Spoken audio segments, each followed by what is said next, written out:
तो Carnot engine में क्या होता था बताओ।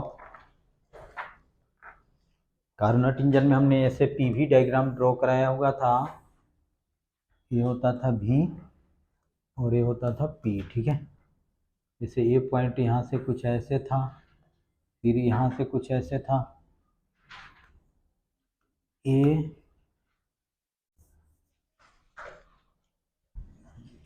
थोड़ा बड़ा बना था,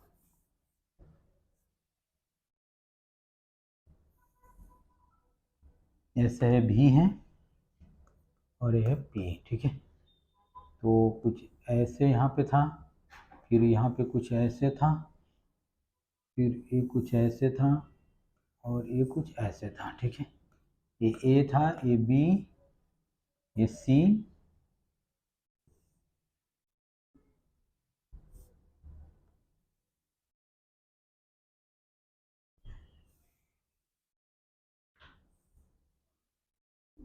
तुम लोग को बुकलेट से बनाना है, ठीक है ना। और ये D पॉइंट है। तो ये क्या होता था जल्दी बता दो। A टू B क्या होता था, एक्सपेंशन। तो आइसोथर्मल में क्या होता है, V1 और टेम्परेचर मान लो कि T1 ले लेते हैं। तो यहाँ पे क्या हो जाएगा P2 V2 और टेम्परेचर कितना हो जाएगा T1 ही हो जाएगा, क्योंकि टेम्परेचर कांस्टेंट रखना है। अच्छा, ये तुम्हारा होता है आइसोथर्मल एक्सपेंशन।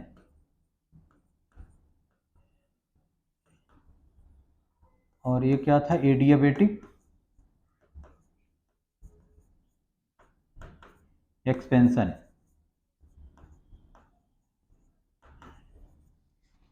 और यहाँ पे प्रेशर कितना हो जाएगा P3 V3 और टेम्परेचर कितना हो जाएगा T2 हो जाएगा, क्योंकि इसमें एडियाबेटिक में प्रेशर वॉल्यूम टेम्परेचर तीनों चेंज करता है, ठीक है।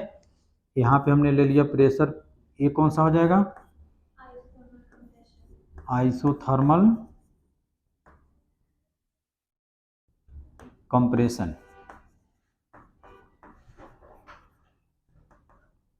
और यहाँ पे हो जाएगा P4 V4 और टेम्परेचर कितना हो जाएगा T2 ही हो जाएगा, क्योंकि ये आइसोथर्मल प्रोसेस है। और यहाँ पे तो ये ऐसे, और ये है तुम्हारा एडियाबेटिक कंप्रेशन।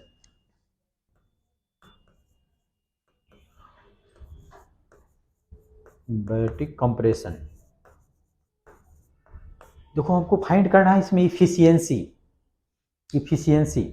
और इफिशियंसी इक्वल टू होता है, इफिशियंसी को हम ईटा से डिनोट करते हैं। और इफिशियंसी होता है वर्क डन अपॉन में हीट एब्जॉर्ब, यानी कि इसने कितना एक कितना वर्क डन हुआ और इसने हीट कितना एब्जॉर्ब किया, इसी का रेशियो। यानी कि वर्क डन अपॉन में, ऐसे लिख दिया वर्क डन पर साइकिल, यानी कि एक साइकिल में ऐसे कितना वर्क डन हुआ और इसने कितना हीट एब्जॉर्ब किया। Work done per cycle, cycle का मीनिंग समझ में आया। एक पूरे साइकिल में यहाँ से चल के फिर ऐसे आके फिर ऐसे चले जाए तो एक साइकिल हो गया। और हीट एब्जॉर्ब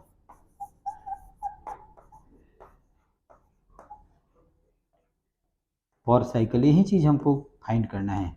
जैसे मान लो कि हमने इंजन को दिया 100 जूल हीट दिया और उसने वर्क किया 60 जूल, तो इफिशियंसी कितना हो जाएगा, ठीक से बताओ मैंने क्या बताया। हमने इंजन को मान लो कि हीट दिया 100 जूल, उसने वर्क किया कितना 60 जूल, तो वर्क डन कितना हो जाएगा, और हीट कितना दिया हमने 100, तो 60/100, यानी कि इफिशियंसी कितना हो जाएगा 0.6। इफिशियंसी कितना हो जाएगा 0.6। और परसेंटेज इफिशियंसी कितना हो जाएगा, तो 60%, ठीक। यही हमको निकालना है। तो सबसे पहले हम वर्क डन निकालेंगे, फिर हम देखेंगे कि किसमें वो हीट एब्जॉर्ब कर रहा है, ठीक है। तो हमने पिछले क्लास में यही बताया था कि स्टेप 1 और ये क्या है A to B है, और इसमें W1 इक्वल टू कितना होता है जल्दी बताओ आइसोथर्मल में वर्क डन, NRT1 हो जाएगा, ln final volume A to B, final volume कितना हो जाएगा V2 और इनिशियल V1, तो V2 अपॉन में V1, इसमें भी कोई डाउट्स नहीं होने चाहिए। अच्छा, इसमें डेल्टा यू कितना होगा, चेंज इन इंटरनल एनर्जी बताओ ए टू बी में। क्यों जीरो, आइसोथर्मल है, टेम्परेचर कांस्टेंट है, और डेल्टा यू इक्वल टू कितना होता है, n C V delta T होता है, ये होता है n C V delta T, तो डेल्टा टी इसमें जीरो है, इसलिए ये कितना हो जाएगा delta U equal to zero, क्यों, क्योंकि डेल्टा टी है हमारा जीरो है। फर्स्ट लॉ ऑफ थर्मोडायनेमिक्स लगा दिया, तो delta Q equal to delta W plus delta U होता है from first law.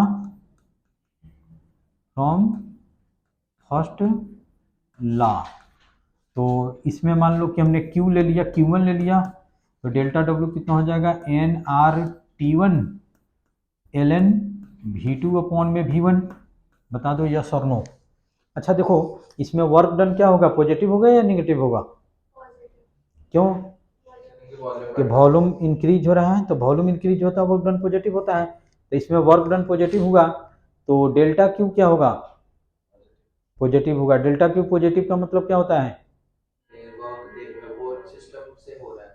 Heat supplied किया हमने, सिस्टम को हीट दिया, पॉजिटिव आ गया, इसका मतलब होगा कि Q1 अमाउंट ऑफ हीट हमने सिस्टम को दिया, यानी कि ये सिस्टम जो है Q1 amount of heat absorb किया, ठीक है।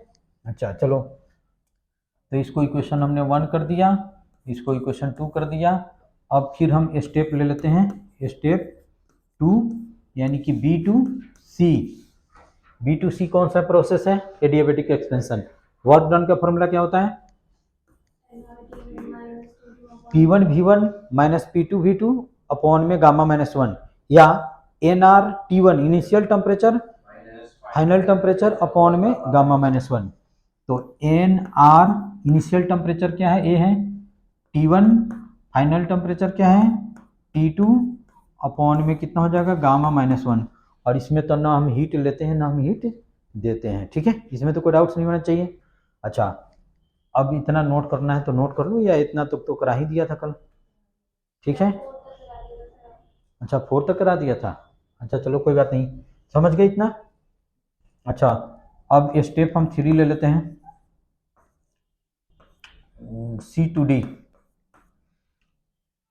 C2D, इसमें W2 वर्क डन कितना हो जाएगा, C2D में क्या, आइसोथर्मल कंप्रेशन, तो इसमें हम लिखते हैं NRT2 ln फाइनल वॉल्यूम कितना है V4 अपॉन में V3, और इस केस में V4 क्या होगा, कम होगा, V3 क्या होगा, ज़्यादा होगा, तो लॉग की वैल्यू अगर 1 से कम होता है तो क्या होता है, निगेटिव होता है, पता है ना इस चीज़। तो इसको हम ऐसे भी लिख सकते हैं -NRT2 ln V3 अपॉन में V4 लिख दे तो कोई फर्क नहीं पड़ेगा, ठीक है, ln V3 अपॉन में V4 लिख दिया हमने।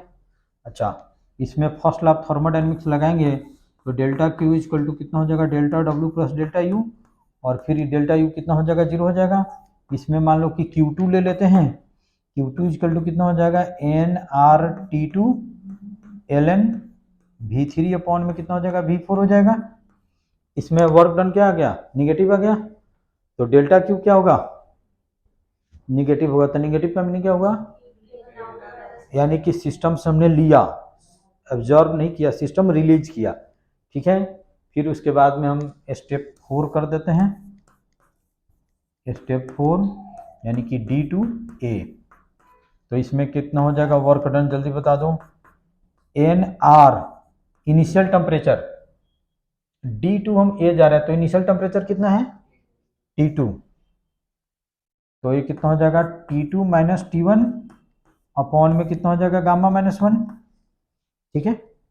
अगर इसमें से मैं माइनस कॉमन ले लूं तो ऐसे लिख सकता हूं NR with negative sign T1 minus T2 upon में कितना हो जाएगा गामा माइनस 1, बता दो यस और नो, ठीक है, इतना कर सकता हूं।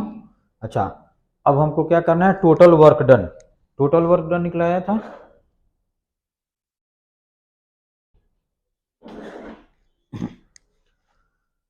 अब हमको निकालना है total work done. W equal to कितना हो जाएगा total work done, W1 plus W2 plus W3 plus W4।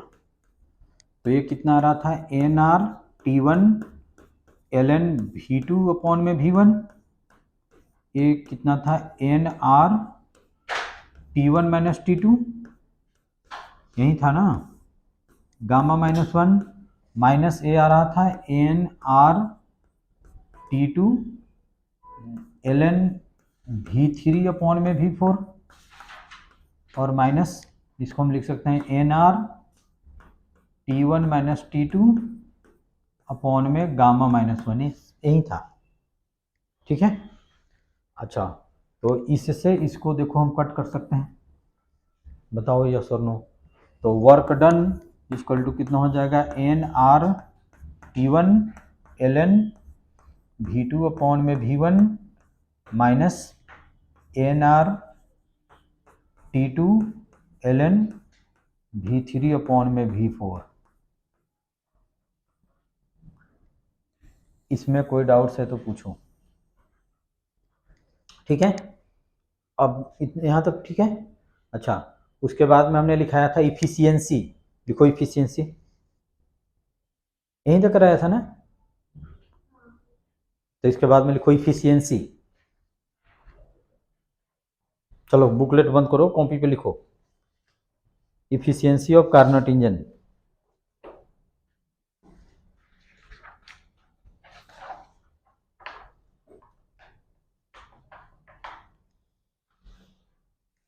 Efficiency of Carnot engine, उसको ईटा से डिनोट करते हैं, eta. Efficiency of Carnot engine bracket में लिखो ईटा। लिखो it is defined as the ratio of net work done per cycle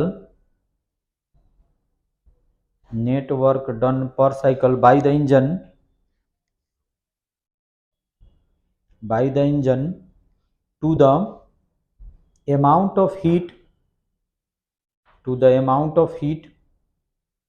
absorbed per cycle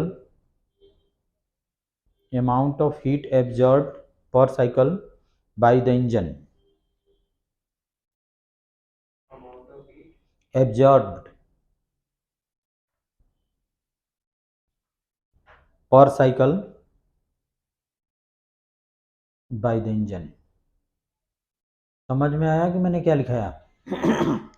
तो efficiency equal to हमने लिखाया था वर्क डन, ये फॉर्मूला भी लिखना है, work done per cycle upon में हीट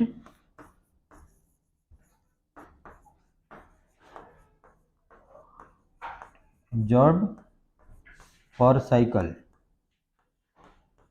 बस यही हमने लिखा है, इसको ये भी फॉर्मूला याद रखना है तुम लोगों को। ठीक है, इसमें तो कोई डाउट नहीं होना चाहिए। अच्छा, तो इफिशियंसी आपका इसका हमको फर्क ये भी याद रखना है, इस पर भी क्वेश्चन है। ठीक है।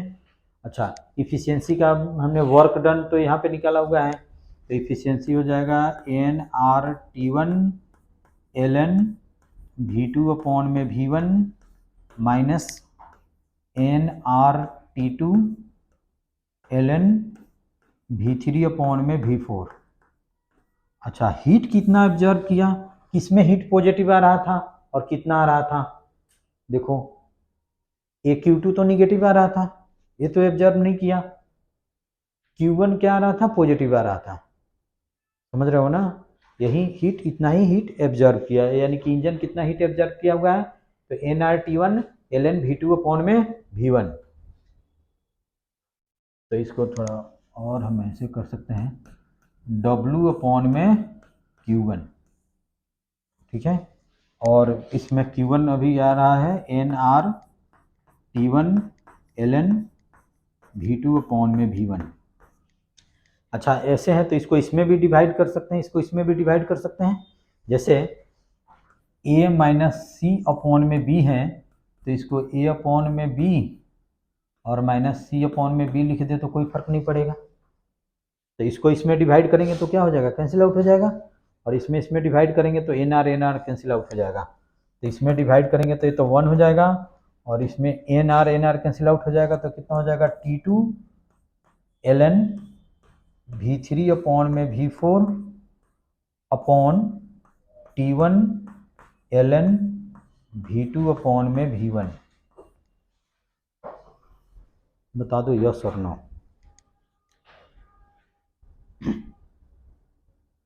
ठीक है,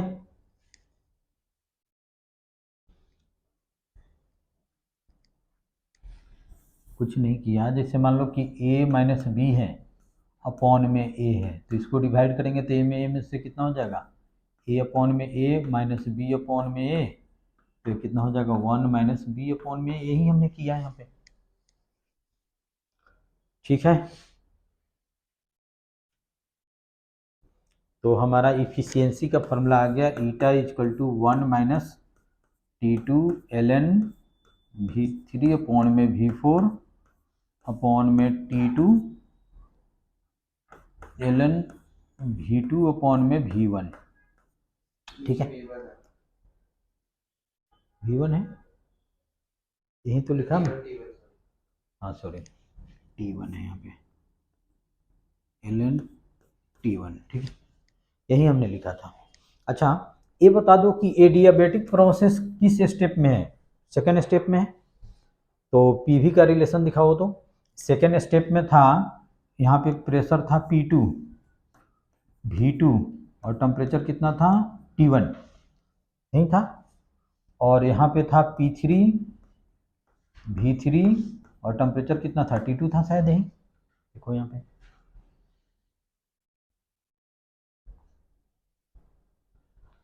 P2 V2 T1 और P3 V3 T2, यहाँ पे एडियाबेटिक था और यहाँ भी एडियाबेटिक था। ठीक है, तो चलो यहाँ पे जो एडियाबेटिक प्रोसेस है वहाँ पे हम पीवी में रिलेशन दिखाते हैं। तो क्या हो जाएगा बताओ, सेकेंड स्टेप के लिए पीवी में रिलेशन क्या हो जाएगा।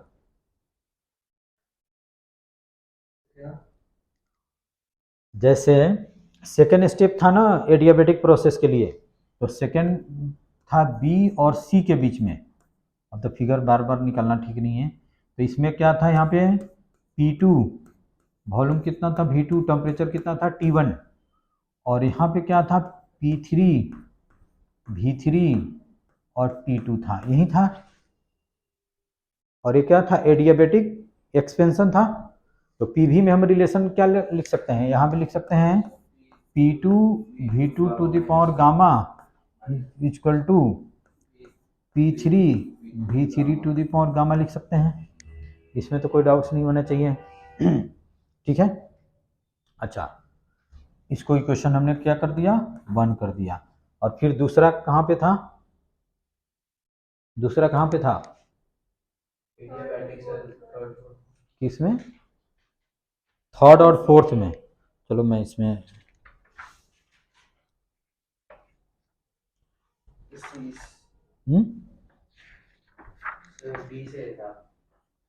पहले जो फर्स्ट स्टेप था B टू C था, ठीक है, और फिर D टू A था,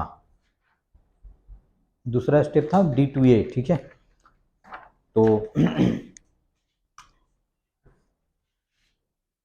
समझ में आ रहा है कि क्या कर रहा हूँ, या दो मेथड से इसको मैं बताता हूँ, जो तुमको इजी लगे वो कर लेना। ठीक है, एक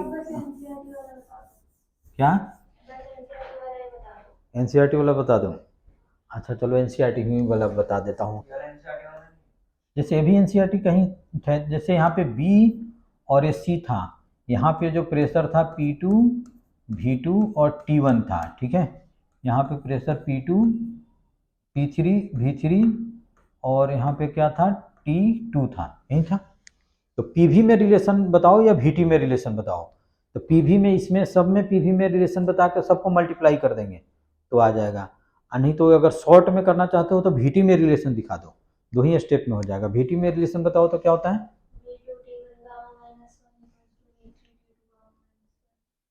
तो यहाँ पे हो जाएगा T1 V2 to the power gamma minus 1 is equal to कितना हो जाएगा T2 V2 गामा माइनस 1। इसमें तो कोई डाउट्स नहीं होने चाहिए।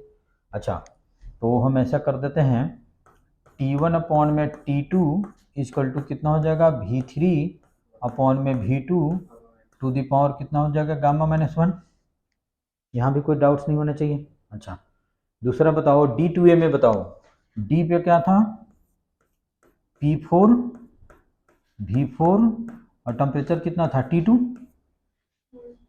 और A पे तो था P1 V1 और टेम्परेचर था T1। इसमें VT में रिलेशन बताओ, तो ये हो जाएगा T2 V4 to the power कितना हो जाएगा gamma minus 1 equal to T1 gamma minus 1। ठीक है। अच्छा, इसको कोई इक्वेशन ले लो, जैसे कितना अभी तक इक्वेशन आया था 4, तो इसको 5 ले लिया हमने, ऐसे थोड़ी था, 2 इक्वेशन आया था। अच्छा चलो ठीक है, इसमें भी हम क्या कर देते हैं V4 अपॉन में V1 to the power gamma minus 1 equal to T1 upon में T2 कर दिया, इसको 5 कर दिया। इसमें भी कोई डाउट्स नहीं होने चाहिए। A इसके इक्वल है तो A इसके क्या हो जाएगा इक्वल हो जाएगा। अच्छा, तो इसको 5 कर दिया तो फ्रॉम क्या, अच्छा फ्रॉम 5 एंड 6, तो इसको करो, तो इसको हम लिख सकते हैं V3 अपॉन में V2 to the power gamma minus 1 equal to V4 upon में V1 to the power gamma minus 1। तो पावर को हटा सकते हैं ना, तो इसमें हम लिख सकते हैं V3 अपॉन में V2 is equal to V4 upon में V1, ऐसे कर सकते हैं। अच्छा, इसको थोड़ा इंटरचेंज कर देते हैं, V1 और V4 V2 और V4 को इंटरचेंज कर देते हैं, तो ये कितना हो जाएगा V3 अपॉन में V4 इजकल टू कितना हो जाएगा V2 अपॉन में V1। ये भी ट्रू है ना, और ये भी ट्रू है, तो इसमें अगर ln ले लें तो ln V3 अपॉन में V4 इजकल टू कितना हो जाएगा ln V2 बाई V1। और यही आया था लास्ट में, देखो ये देखना है इस चीज़, यानी कि ये दोनों क्या है इक्वल है, ये दोनों इक्वल है। तो हम यहाँ पे आए थे, तो देखो ये दोनों क्या हो जाएगा इक्वल हो जाएगा, तो ये दोनों क्या हो जाएगा कैंसिल आउट हो जाएगा, तो ए और ए कैंसिल आउट हो गए। इफिशियंसी का फॉर्मूला फाइनली हमारा आ गया 1 माइनस T2 अपॉन में T1। यही निकाल रहे थे T1, कार्नट इंजन का इफिशियंसी इतना होता है। कोई भी जैसे इरिवर्सिबल इंजन होती है, जैसे वो जो भी हीट इंजन है सभी क्या है इरिवर्सिबल इंजन है, और कार्नट इंजन रिवर्सिबल इंजन है। यानी कि हम ये जूम करते हैं कि इसमें कोई हीट डेसिपेशन नहीं होता है, हम ये जूम करते हैं कि फ्रिक्शन विस्कोसिटी समय हम कंसीडर नहीं करते हैं, इमेजिनरी इंजन है। चलो बताओ, अगर इसमें कोई डाउट्स हो तो वर्क डन अपॉन में हीट ऑब्जर्व लिख देना है, यही तो करना है। हमने क्या किया वर्क डन निकाल दिया, और नहीं अगर तुम लोग को नहीं है तो याद रखना लास्ट में इसी को कट करके इतना लिख देना।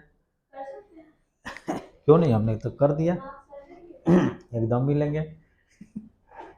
समझ कुछ नहीं किया, जहाँ पे एडियाबेटिक है उसमें VT एक और मेथड बता दूं, नहीं एकदम आएगी।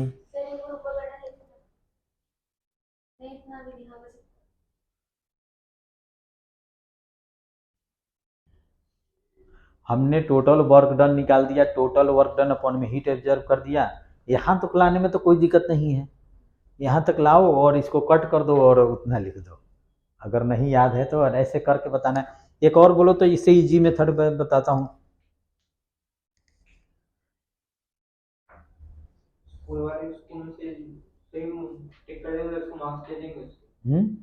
नहीं मार्क्स तो कट सकता है, मार्क्स तो कट सकता है, कुछ नहीं है क्या नीचे ऐसे तो ऊपर बोलो ना ऊपर अच्छा सुनो, ऐसा है कि यहाँ तक लाने में कोई दिक्कत नहीं है, यहाँ तक तो इजीली ला सकते हो।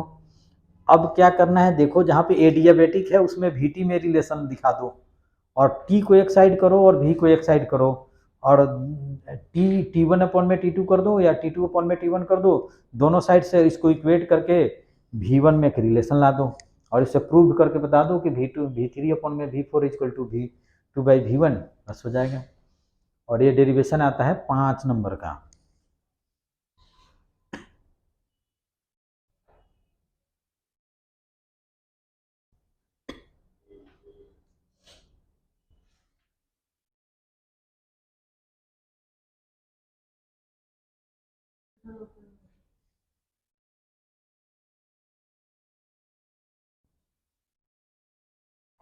ये है तुम्हारा B2C और ये है तुम्हारा D2A, यानी कि ये कौन सा, 4th स्टेज।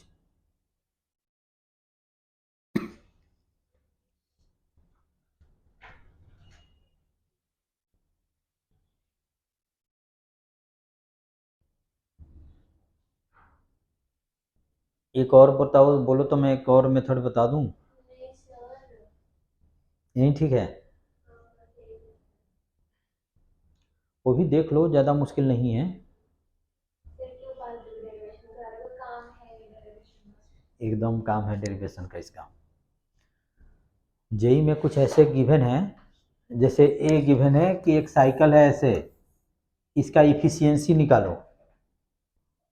अगर ये डेरिवेशन नहीं पता होगा तो इफिशियंसी तुम निकाल सकते हो इसका।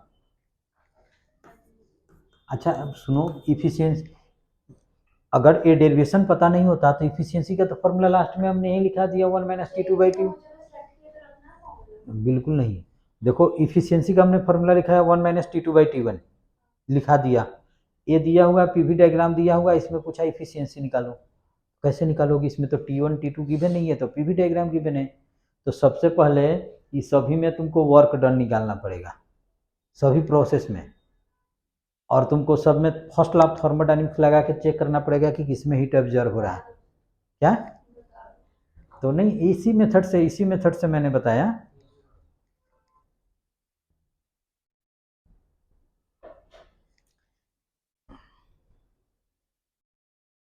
इसीलिए बर्नौलिस थ्योरम का जो डेरिवेशन कराया था ना, वो उसका वो एकदम 5 नंबर का आता ही है, और 5 नंबर का भी है, ठीक है। हम्म,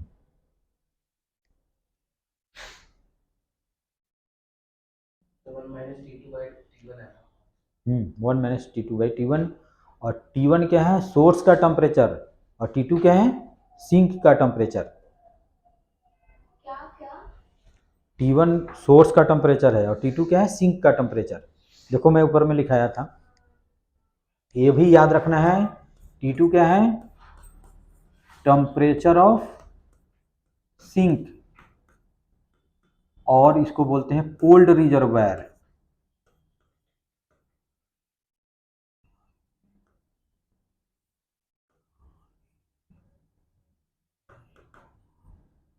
कोल्ड रिजर्वायर। T1 क्या है, टेम्परेचर ऑफ सोर्स,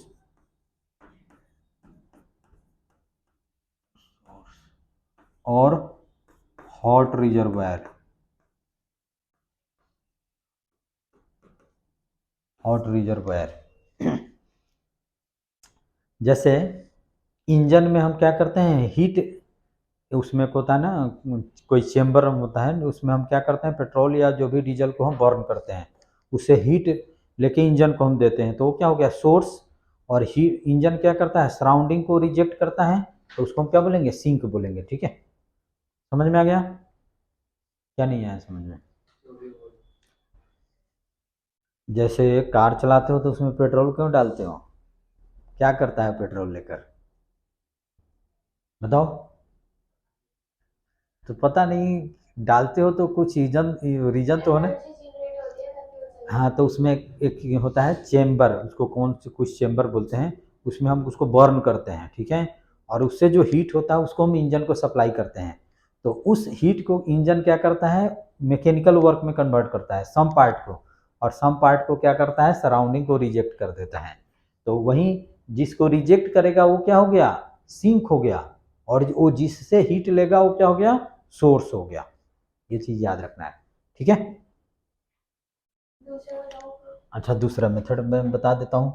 देखो यहाँ तक तो सेम ही करेंगे, उसमें तो कोई चेंज नहीं करेंगे, यहाँ तक तो सेम ही करेंगे। और दूसरा मेथड क्या है, दूसरा मेथड ये चीज है,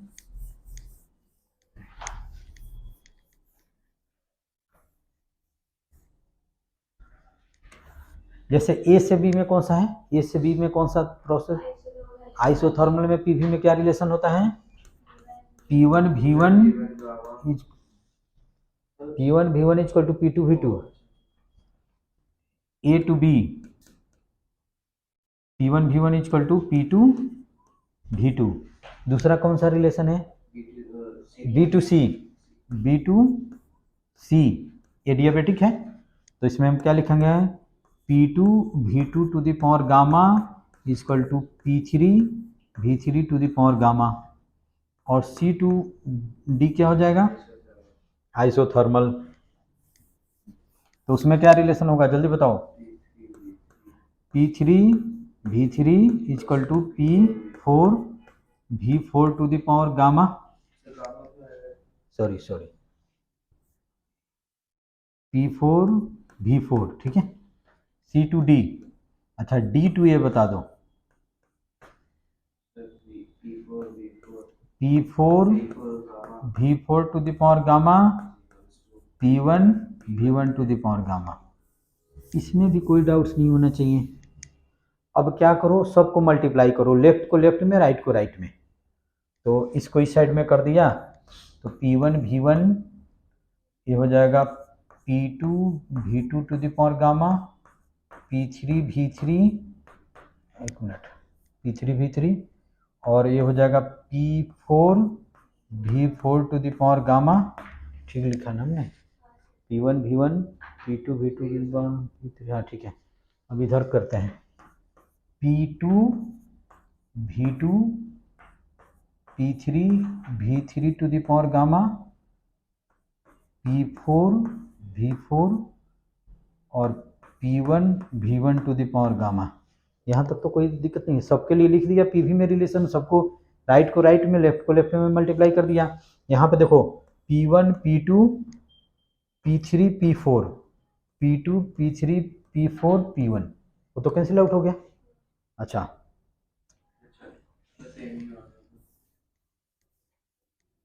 अब V में देखो, V2 को इधर ऐसा करते हैं, यहाँ पे V1 है और यहाँ V1 to the power gamma है, तो उसी साइड भेज देते हैं। इधर V2 है, तब V2 गामा सुनो, और V4 to the power gamma, यहाँ पे क्या V2 है, तो इधर कर देते हैं V2, और इधर देखो V4 है तो V4 कर देते हैं, और इधर देखो V3 to the power gamma है और V1 to the power gamma है, और इधर V1 है और एक क्या V3 है, तो इधर V3 कर देते हैं और इधर V1 कर देते हैं। इसमें भी कोई डाउट्स नहीं होना चाहिए। जो जिस पे पावर गामा है उसको एक साइड, और उसके जिसमें पावर 1 है उसके कर दो ऐसे। अच्छा अब ये क्या हो जाएगा जल्दी बताओ, V2 to the power gamma -1 और V4 to the power gamma -1 equal to ये कितना हो जाएगा, V3 to the power gamma -1 और V1 to the power gamma -1। अब इसमें भी कोई डाउट्स नहीं होने चाहिए। अच्छा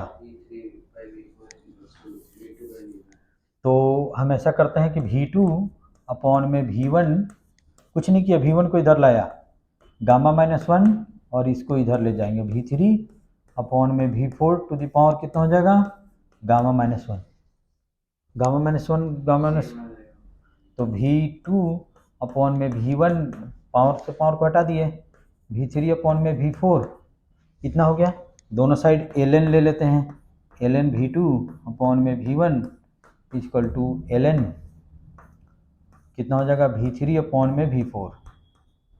बस आ गया यहाँ भी। अब जो इजी हो वो तुम लोग करना। क्या क्या कर लेंगे, दोनों ही मेथड है।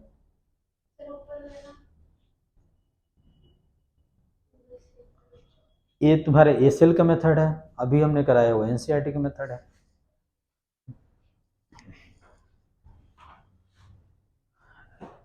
दोनों नहीं करना है, कोई एक ही करना है, ठीक है, जो तुमको इजी लगे वो करना।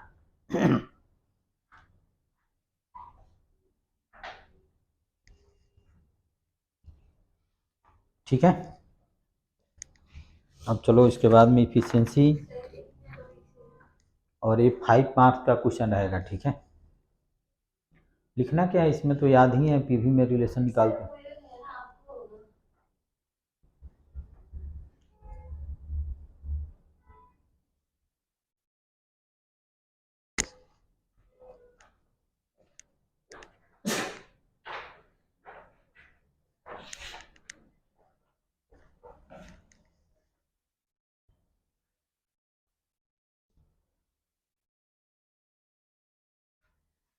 दोनों में से कोई एक मेथड तो जरूर याद रहेगा, अगर दोनों नहीं याद हो तो जस्ट इसको कट करके वो लिख दो, मार्क्स तो कुछ कट जाएगा।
ठीक है, उसके बाद में एक दो क्वेश्चन हम करते हैं। चलो पेज नंबर, बुकलेट खोलो, page number 33। What is efficiency of Carnot engine working between ice point. देखो इसमें हमेशा याद रखना है, इफिशियंसी का फॉर्मूला होता है 1 माइनस T2 अपॉन में T1, यही फॉर्मूला होता है। तो T1 is always greater than T2। T1 क्या होता है, सोर्स का टेम्परेचर, और T2 क्या होता है, सिंक का टेम्परेचर होता है, ठीक है। तो हमको निकालना है efficiency of Carnot engine working between ice point. Ice point क्या होता है, 0 डिग्री सेल्सियस। तो केल्विन में करना है तो कितना हो जाएगा, 273। तो इसमें आइस पॉइंट क्या होगा, T2 या T1। T2 हमेशा क्या होगा, लोअर टेम्परेचर, और T1 क्या होगा, हायर टेम्परेचर, याद रखना, ठीक है। सोर्स का टेम्परेचर है T1, तो सोर्स क्या होगा, ज़्यादा हीटेड होगा, उसका टेम्परेचर ज़्यादा होगा। तो T2 इजकल टू कितना हो जाएगा, 0 डिग्री सेल्सियस, यानी कि 0 प्लस 273, यानी कि 273 केल्विन, ठीक है। और T1 क्या हो जाएगा, स्टीम पॉइंट, यानी कि 100 डिग्री सेल्सियस। तो 100 प्लस 273, यानी कि ये कितना हो जाएगा, 373 केल्विन हो जाएगा, ठीक है।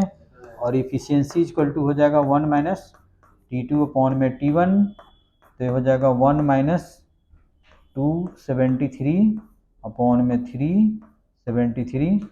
अब रिमेनिंग काम तुम लोग खुद करो। तो ये हो जाएगा 100 अपॉन में 373, और इसका यूनिट क्या होगा, यूनिटलेस होगा, क्योंकि वर्क डन अपॉन में हीट ऑब्जर्व, वर्क डन का भी यूनिट जूल और हीट ऑब्जर्व का भी यूनिट जूल, तो यूनिटलेस होता है, ठीक है। अब उसको सोल्व कर दो, और परसेंटेज इफिशियंसी का है तो उसमें 100 से मल्टीप्लाई कर दो, ठीक है। अब इसको कर दो और जो भी आए बताओ कितना आएगा, सोल्व करने के बाद में बताओ।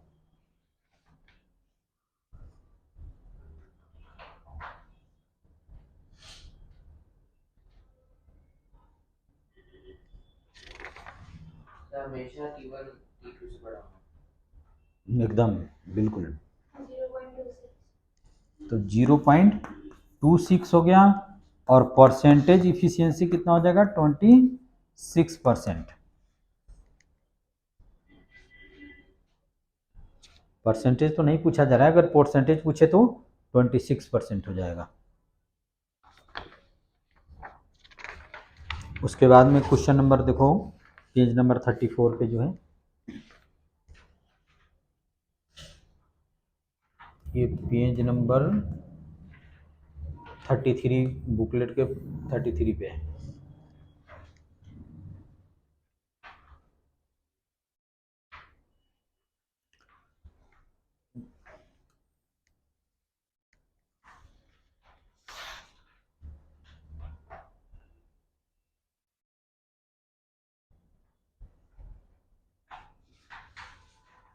ठीक है। अच्छा, इफिशियंसी का फॉर्मूला ऐसे याद रखना, इफिशियंसी न्यूमेरिकल बनाते समय ये फॉर्मूला यूज होगा, work done per cycle upon में हीट एब्जॉर्ब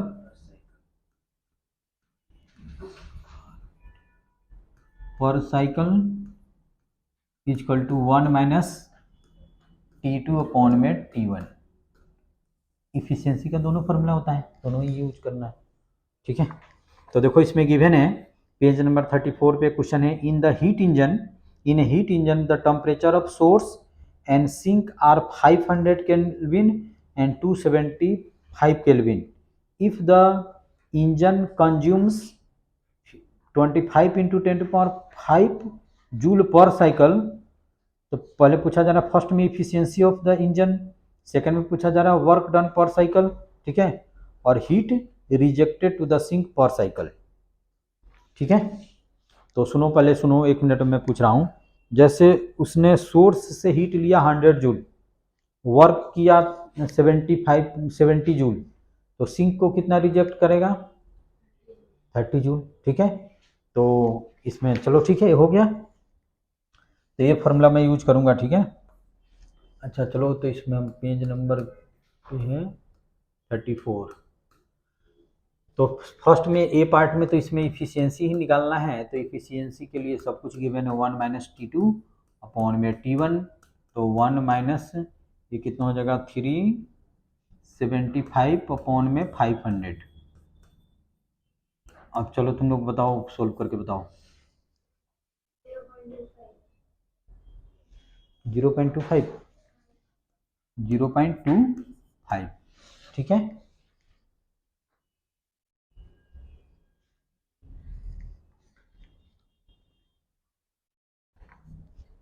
अब इसमें क्या निकालना है? सेकेंड पार्ट में निकालना है work done per cycle, work done per cycle.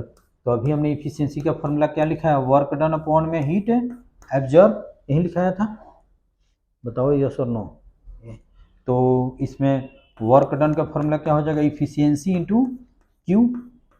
1 मान लो इफिशियंसी गिवन है 0.25, और हीट एब्जॉर्ब इसमें गिवन है, इफ हीट कंज्यूम 25 इंटू 10⁵, तो इसको कर दो 25 इंटू 10⁵, तो कितना हो जाएगा जल्दी बताओ?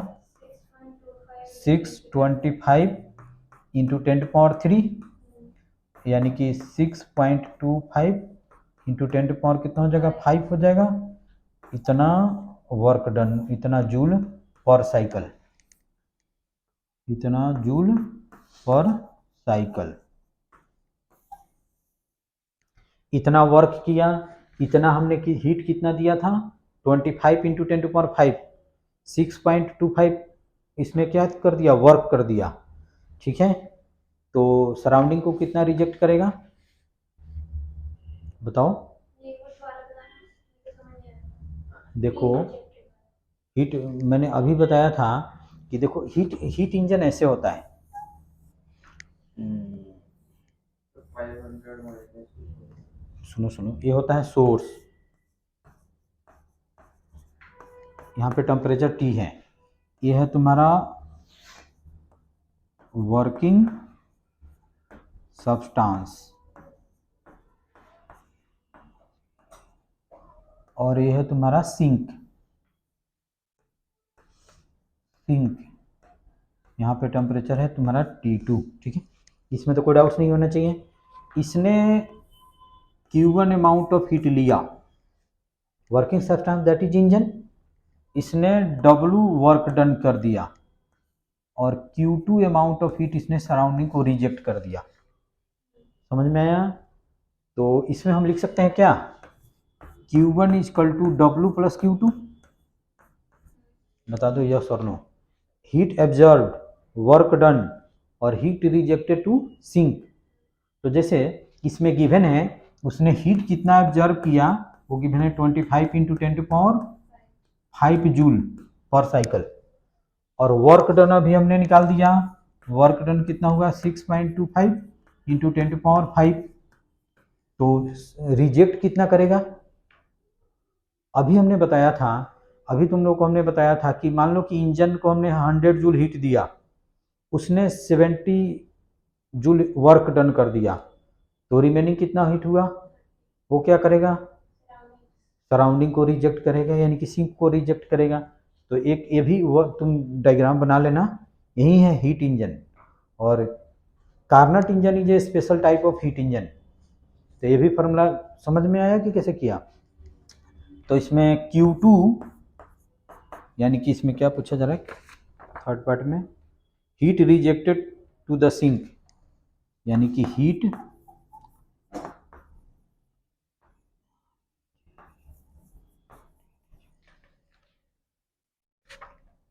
To sink, sink is equal to कितना हो जाएगा 25 इंटू 10⁵ माइनस 6.25 इंटू 10⁻, कितना हो जाएगा 5 हो जाएगा। अब 25 माइनस 6.25 करो तो कितना, तो 19.75 इंटू 10⁵ जूल पर साइकिल। ठीक है, इसको इस 18.75, ठीक है। समझ में आया कि नहीं आया, इसको भी बना लेना, ये भी यही हीट इंजन है, ये भी हीट इंजन है, और Carnot engine is a special type of heat engine. ये भी ये सिलेबस से डिलीट हो चुका है, नहीं तो इसको भी मैं पढ़ाता, पिछले बार सिलेबस में ये भी था, और रेफ्रिजरेटर भी था, तो उसको भी बता दूं रेफ्रिजरेटर का फिगर कैसे होता है। हीट इंजन ये याद रखना, सोर्स से इसने हीट लिया, इसने W वर्क डन किया, और रिमेनिंग इसको, यानी कि Q1 plus W equal to Q2। Q1 क्या है, heat absorb,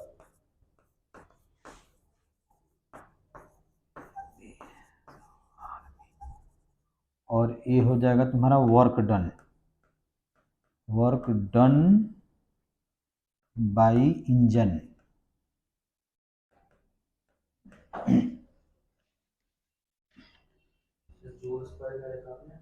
joule per cycle, joule per cycle.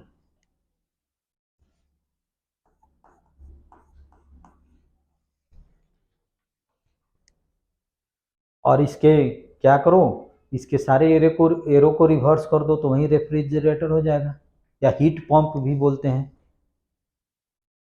इसको। क्या करेंगे, हीट जस्ट ये जो एरो है इसको रिवर्स कर दो, यानी कि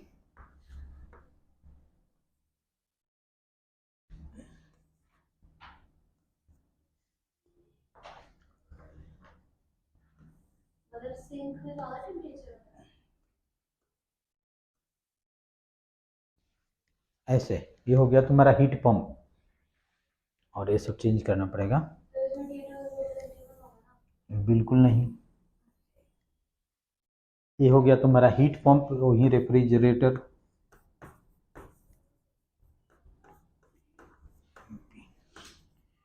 फ्रिज के अंदर ज़्यादा टेम्परेचर होता है या बाहर में ज़्यादा टेम्परेचर होता है, तो इसमें work done on the substance होगा, ऑन द इंजन होगा।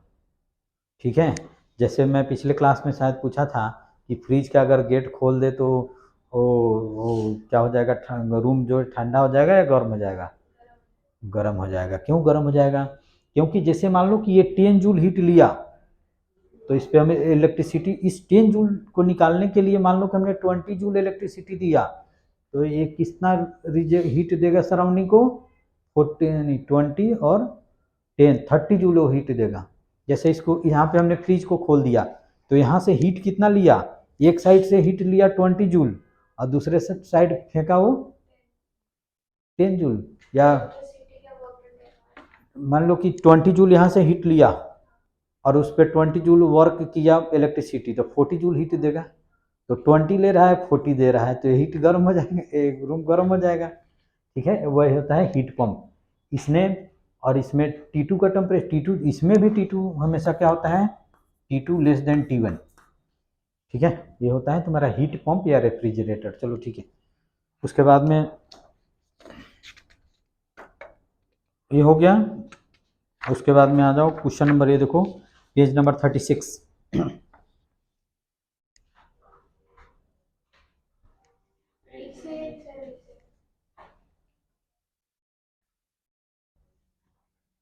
इसमें देख रहे हो W मैंने कैसे बनाया हुआ है, work done on the system होता है, ऑन द इंजन।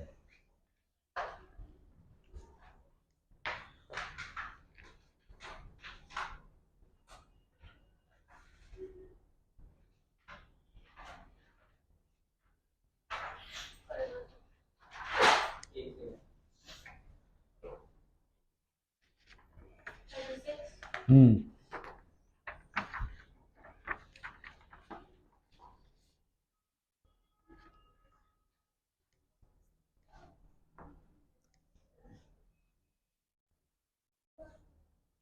ये सब नहीं है सिलेबस में, तुम क्यों लिख रहे हो?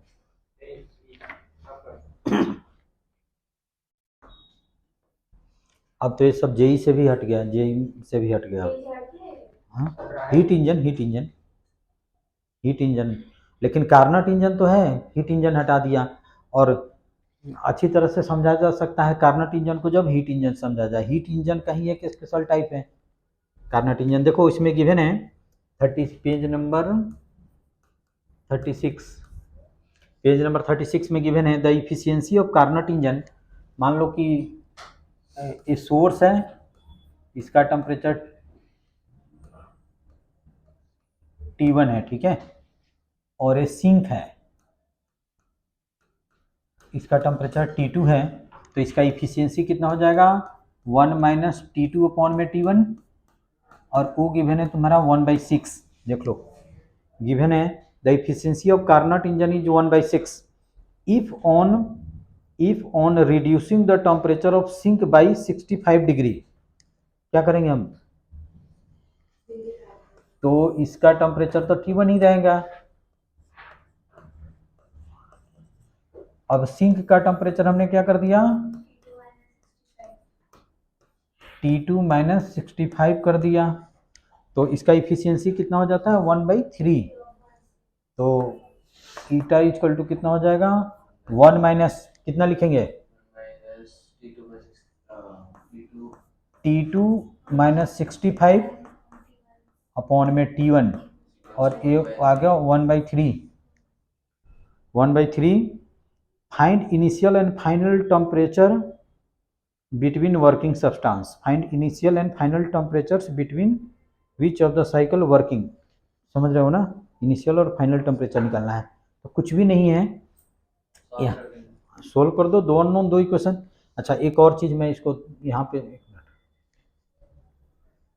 अच्छा इसको हमने इसको हम लिख देते हैं 1/3 और 1 माइनस, अब इसको इसमें डिवाइड करेंगे तो कितना हो जाएगा 1/T2 अपॉन में T1 प्लस कितना हो जाएगा 65 अपॉन में T1। इसको इक्वेशन 2 कर दो, और देखो 1 माइनस T2 अपॉन में T1 कितना है 1/6 है, तो इसमें हम लिख सकते हैं 1/3 इक्वल टू कितना हो जाएगा 1/6 प्लस 65 अपॉन में कितना कर देंगे T1। ये क्या किया हमने, from first and second, from first and second. ठीक है, अब इसमें हम क्या कर देंगे 1/3 माइनस 1/6 इक्वल टू कितना हो जाएगा 65 अपॉन में T1, तो कितना हो जाएगा 1/6, तो 1/6 इक्वल टू 65 अपॉन में T1, तो क्रॉस मल्टीप्लाई कर दो, तो T1 इक्वल टू कितना हो जाएगा 6 इंटू 65। ठीक है, T1 आ गया। अब इसकी वैल्यू किसी एक में पुट करके T2 निकाल दो, और फिर T2 माइनस 65 कर दो, तो कितना हो जाएगा, वो आ जाएगा फाइनल टेम्परेचर। ठीक है, करो नोट। देखो हमने ऐसे किया,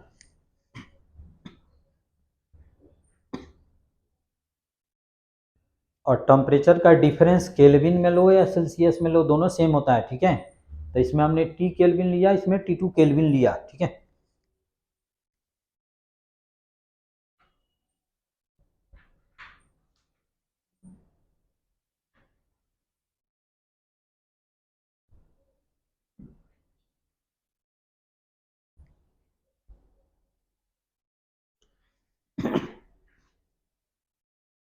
ठीक है।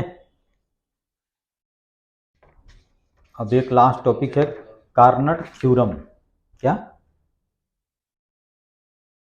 अब एक लास्ट टॉपिक है कार्नट थ्योरम, बस।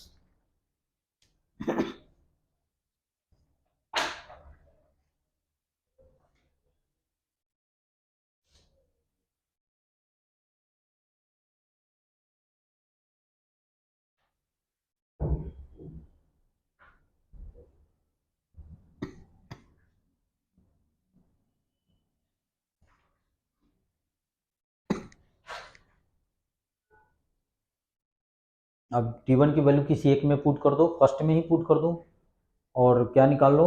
T2 निकाल लो।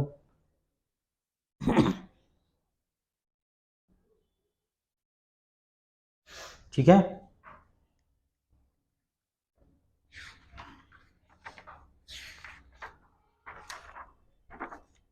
अब लिखो कार्नट थ्योरम।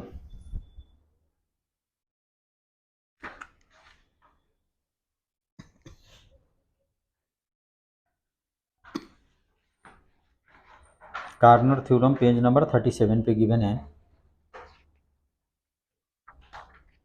अच्छा, कार्नट इंजन हमने क्या बताया? क्या क्या? अब देख लो कितना आ रहा है, कितना आ रहा है। T2 T1 निकाल लो, और T1 की वैल्यू इसमें पुट कर दो ना, इसमें पुट कर दो T1, तो T2 आ जाएगा। फिर T2 माइनस 65 कर दो, T1 T2 आ जाएगा। कर लिए? तो यहाँ तक तो हमने कर दिया। अब इसके बाद में ये भी करूँ मैं, इसमें पुट करके वो निकालूँ।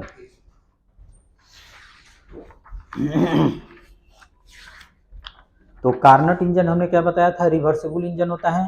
रिवर्सिबल इंजन क्या है? रिवर्सिबल प्रोसेस क्या है, बताओ?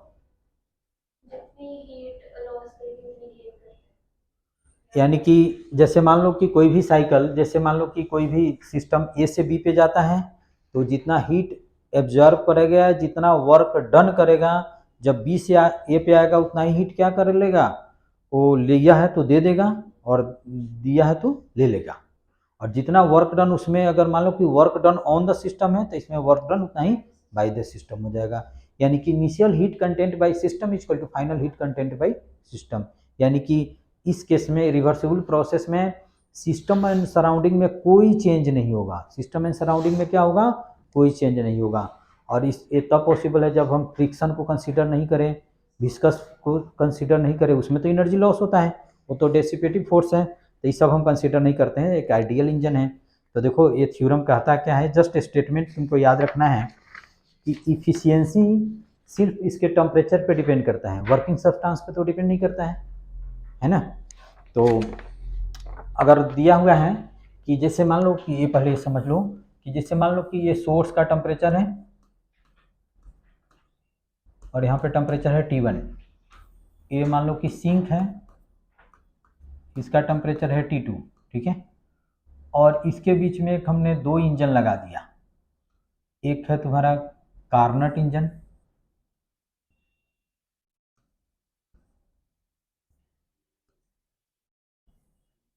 एक हमने लगा दिया कार्नट इंजन।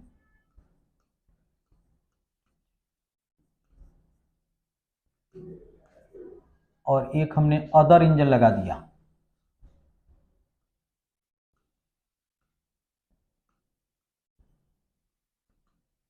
तो इस केस में तुम दो अदर इंजन लगाओ या 10 लगा दो, इस केस में सबसे ज्यादा इफिशियंसी किसका होगा?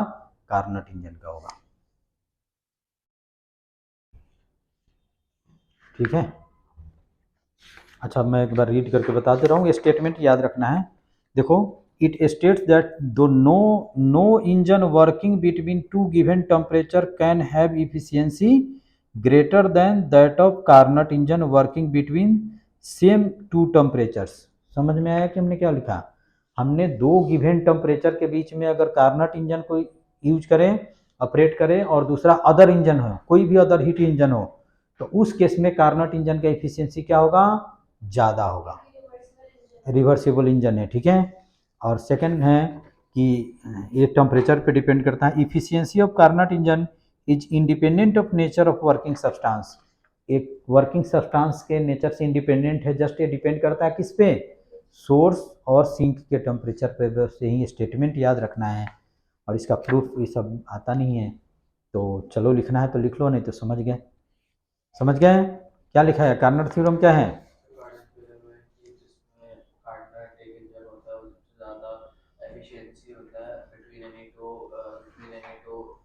Given temperature.